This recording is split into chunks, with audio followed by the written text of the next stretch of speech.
1923 has been the most successful Yellowstone spin-off series so far. The show, which is technically a prequel, attracted 7.4 million viewers on its opening day, which is the biggest opening of Paramount shows so far. Based on the numbers, it's fair to say that the show was destined to be successful from the very beginning, and I'm glad that it was. Now that Yellowstone is about to end and gradually losing its reputation among fans due to a lot of behind-the-scenes drama, it's a relief to see that there is another Yellowstone show that is currently thriving. Yes, I know that 1923 will only have 2 seasons in total, but in my opinion, 1923's success suggests that Yellowstone prequels have the potential to replace the main show and gain legendary status in their own right. Since we know that there will be multiple other prequel shows in the upcoming years, we can feel relatively safer in the absence of Yellowstone. That being said, I know for sure that these prequel series will be far from bringing joy to the audience. Instead, they will rip our hearts apart and make us feel all the things regarding America's past, the family relations, the heartbreaks, and unforeseen tragedies. 1883 has already kicked off this tragic ending trope of the prequels, and now it's 1923's turn to meet its fate. In 1923 Season 1, we watched Spencer Dutton, who was a loner in the wild forests of Africa, hunting animals while drinking alcohol on the side, falling in love and transforming his entire life for this woman named Alexandra.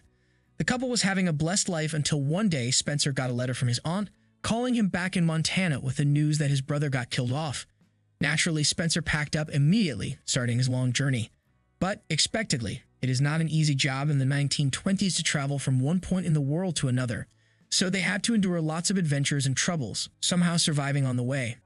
Unfortunately, though, when they got on a ship in which Alexandra's ex was also present, things suddenly took a very concerning turn. It reached a point where Spencer killed the ex-fiancée and thus was kicked off the ship, leaving Alexandra alone. It was a highly tragic moment that teared my eyes up as I rooted for this couple for weeks. Besides, in the last couple of episodes of the season, it was hinted that Alexandra was pregnant, which complicates things even more. Meanwhile, in Montana, Duttons were facing the challenges presented by Don Whitfield, a ruthless businessman with an endless hunger for the Yellowstone land. Since Jacob got injured heavily, Kara was basically alone handling the business, struggling to keep things in order in the absence of an authority figure. Finally, Jacob got better, but this wasn't enough. They needed to make a payment to Don before the end of the year so that they can preserve their ranch.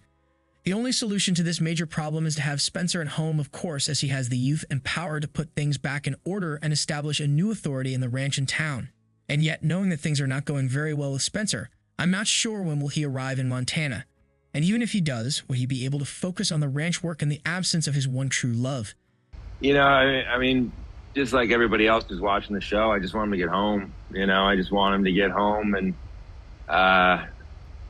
I had said this earlier in an interview, and it's like, you could talk about the character and what I want for the character, but like selfishly, just me as an actor, like the little kid in me just wants to kind of be on a horse, shooting a gun, killing people. You know what I mean?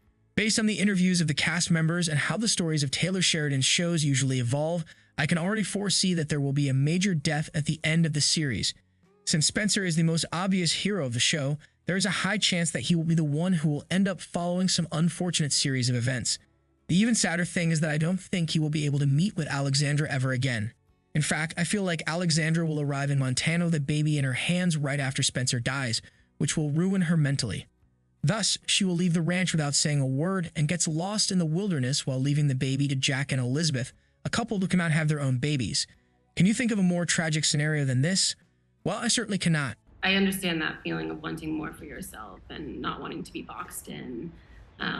And she got out. She, chased after the car and followed her heart and did the brave thing, even though it was terrifying. And even every step of the way, when she's faced with more and more challenges, she still is relentless in her pursuit of this love and of a free life for herself.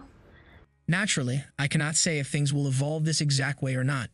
But based on my experience with Sheridan's work and leaks from the cast and the crew, I'm pretty certain that this is more or less what we should expect from the ending of 1923. Have you prepared your tissues for 1923's ending? What are your expectations from the final episode of the show? Let me know what you think in the comments below, and don't forget to like, subscribe, and share the video. Thank you for watching. See you soon.